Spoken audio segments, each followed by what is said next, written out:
What do you say we pivot from, takes that we feel pretty certain about and we're comfortable defending to maybe a little more shot calling? Because the way that I see this now, media days around the corner, that's talking season followed by prediction season. Right now, I think we're in call your shot season. We've called a few shots on our show. You got any shots you're willing to call here as we sit here? And right now we're in June, but when this airs will be early July. So I said Tennessee will be in the college football playoff. Yeah, let's roll with that. I think, dude, I think that they are. I love the fact that you've given a year to learn the system with one of the most talented quarterbacks that's come through that program, which is really saying something, right? Like in this offense, we saw Hendon Hooker. Just hear me out, Vol fans. He was a better statistical quarterback. Statistically speaking, he was a better quarterback than Peyton Manning was. Like in terms of how efficient he was and like the wins and like how great that offense was.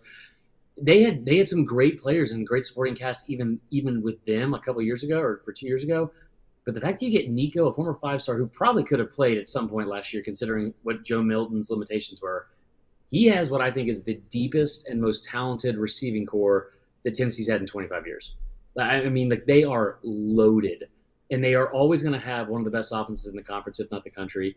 They've got weapons everywhere. They've got a defense that's going to be improved. The schedule is pretty favorable. They get Bama at home. I think like NC State is made like the only thing you could really see on the schedule besides a loss to Georgia is like maybe it's a tricky game at NC State or maybe it's a tricky game against Oklahoma. I think Tennessee is going to be one of the best teams in the conference. No one's really talking about them like for whatever reason because they're just outside of that 12 teams. In like the preseason rankings, I think they're going to be great. I think Nico is going to be like just generational type talent that other people around the conference are not going to be able to have an answer for. You said a couple of things there that I vehemently agree with. Vehemently, I don't think I've ever said on the show, but we're vehemently agreeing with you on that, Chris. I don't know how many points it is in Scrabble. I don't really play Scrabble, but I think it applies here. The wide receiver core for Tennessee that you just mentioned, I don't know that Joe Milton had that last year. So I'm not trying to like go back and defend the top 5 take because it is what it is. We missed there. We own our misses. But like Squirrel White being the only guy to throw the football to after Brew McCoy went down, like I don't think we really got to see all that he had under the hood. And so to have a lot of guys back healthy with Brew McCoy and then to have Dante Thornton you hope stays healthy and Chris Brazzell, like they got some dudes now to where the way Josh Heupel runs things, they're going to spread it out. Like they're going to win some matchups and Nico's going to get to deal the rock. Other thing you said, too, about Nico, him getting to sit last year, I think that was massive for him. And I know that there's probably a thought, like, could he have maybe offered you more in certain spots? Probably. He's got so many giftings. Like, yeah, he probably could have helped you at the end of the season. But for him to not have to play, to let the game come to him, to figure out college life. Like, I was figuring out classes where they were for the first, like, semester, brother. Like, I think that is massive. I don't remember what the third thing was that I was going to say, but the third thing I was going to say was if they go 4-0 to start there, NC State and Oklahoma, if they win, he gets comfortable, they get rolling. I think that's a great take. I don't hate that at all. It's very, very plausible. Real quick on like I've never understood. I understand that we like instant gratification. We want to win now, and the NFL has ruined us for this. But like drafting questionable players way too early and then starting them day one. There's no reason to be in a rush to be labeled a bust. Like, there's just no reason to do that. And I think that sitting a year – listen, like, think of the examples of quarterbacks off the top of your head that have done that and the success they've had. Like, the ones that come to mind, like Jordan Love last year with the Packers. Before him, Aaron Rodgers sat for 3 years under Brett Favre. If you want a college example, Carson Beck. Yeah. Carson Beck sat for 2 years, and he is going to be a potential top 10 pick and a first-round quarterback. So, like, I think it's the fact that Josh Heupel was able to stick to his guns on that, because I guarantee there were times last year he wanted to start him.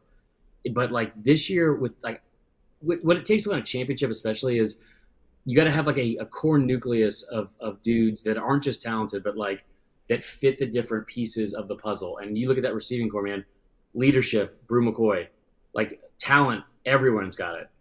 Like veterans, young kids, kid from my former high school, Mike Matthews from Parkview, like they're going to be loaded, man. It's going to be fun to watch. There's going to be a lot. Well, there you go. I mean, it's going to be fun to watch if nothing else.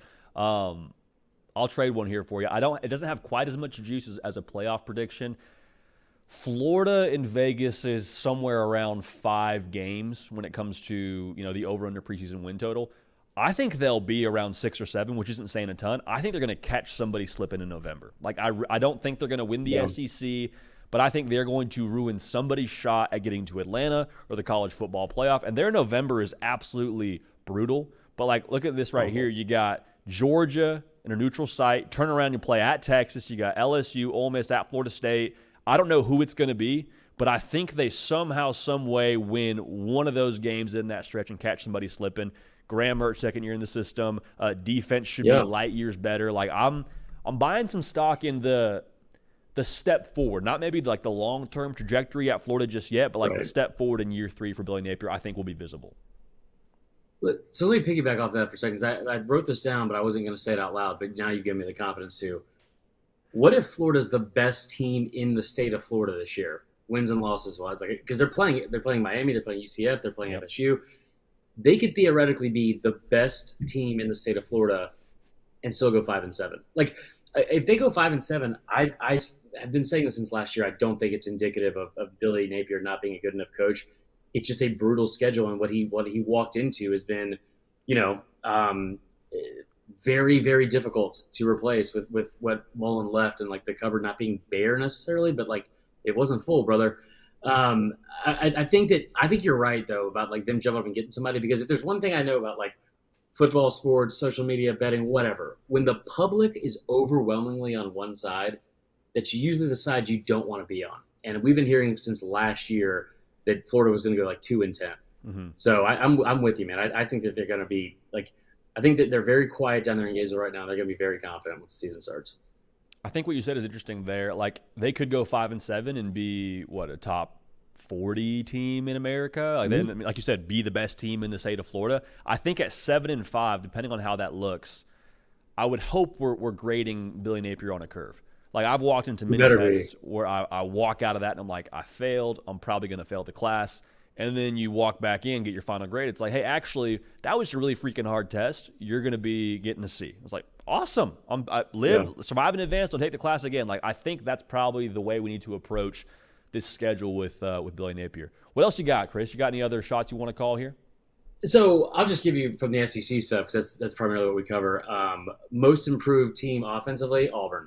There's not a position unit on any team in the country that's going to be more improved anywhere than Auburn's receiving corps from last year to this year. They are going to be light years better. Defensively, LSU hard to not get better there. Sure. After how bad they were last year. But I love the fact like people were going at Brian Kelly because he didn't get somebody in the portal in like the second portal window. But all this guy has done the entire offseason is try to like make sure he was focused on building that defense and like from the coaching staff and making like 5 new hires and getting Bo Davis. Not like love that. And then I'll give you a player that's going to break out that is probably not going to be on a winning team, but is going to be a household name at some point this fall, partially because he might be in the Olympics here in like a month or so. Nick Harbor from South Carolina. Just a freak athlete. Like last year, 6'5", like 240 or something like that, runs like I don't know, because I don't understand Cool Runnings math on the 100-meter dash. So, but obviously like a freak athlete, like one of one. And I remember last year in like November when they were playing A&M, he had like 5 catches and they listed his season stats, and it was like the 5 catches made like 8 for the year. It's like, what are we doing, Shane? What are we doing? Like, if you're struggling that badly, get your playmakers the ball, and I think they're going to do that this year. He's one of those guys, too, that as a receiver, there was a lot of people when he came out of high school, it was like, is he an edge defender? Is he a tight end? Is he just going to be a track star? Like, what do you do with Nick Harbor when you get him on campus? I think what you said is important. Like, if he gets to kind of grow into that wide receiver position, if he took advantage of the spring and the summer and obviously fall camp, like, if he puts it together, the things that God gives you, Nick Harbor got like extra party favors when he got mine. Like, he's got the juice. Yeah, I think God messed up on mine and gave him a little bit of extra stuff from me. No, I'm with you there. I think Nick Harbor probably got whatever my PR 100 meter was supposed to be. But it is what it is. I got one more for you here, and you kind of alluded to this a little bit. I think Auburn's going to be much better offensively. And so to put a number to it, I would not be surprised in the slightest if they're somewhere in the neighborhood of 30 points a game. last year averaged 24 points a game with a quarterback that semi-routinely threw less than 100 yards a game passing. This year, Peyton Thorne got spring ball, which I think was massively overlooked. Like when you install the offense, probably advantageous to have your quarterback present when that happens in spring football. You got that this year. I think that's probably not a stretch. You mentioned Cam Coleman, Keandre Lambert-Smith. Also, when we got to visit Auburn, like there is such a new level of confidence with it being Hugh Freeze's show and the direction of that. And also he gets a walkie-talkie to Peyton Thorne's helmet pre-snap before 15 seconds and says, hey, throw it to this guy. Like, I think all those things come together to where I'm like, okay, Auburn, again, are they winning the SEC? Probably not, but are they going to be a heck of a lot better defensively and give teams, I think, a lot more trouble than you'd like to admit? I think so.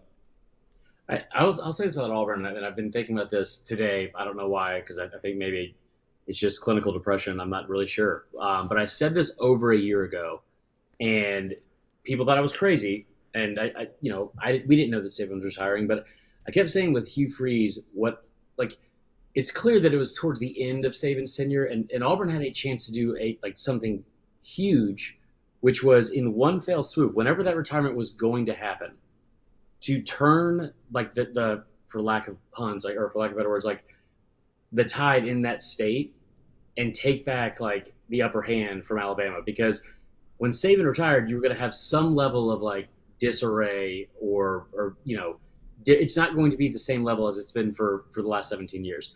And if you're Auburn and you've got a new head coach, you're coming out of the Harsin stuff, and you got a guy that can recruit, and he's building it from a foundation standpoint of from the ground up with high school kids in that state, you have a very good opportunity to go ahead and in 1 year turn that thing completely around. And JD, here's the thing too, you think about some of these teams that kind of flew under the radar in the SEC especially, but ended up being really, really good, 10, 11 win teams for a couple years in a row.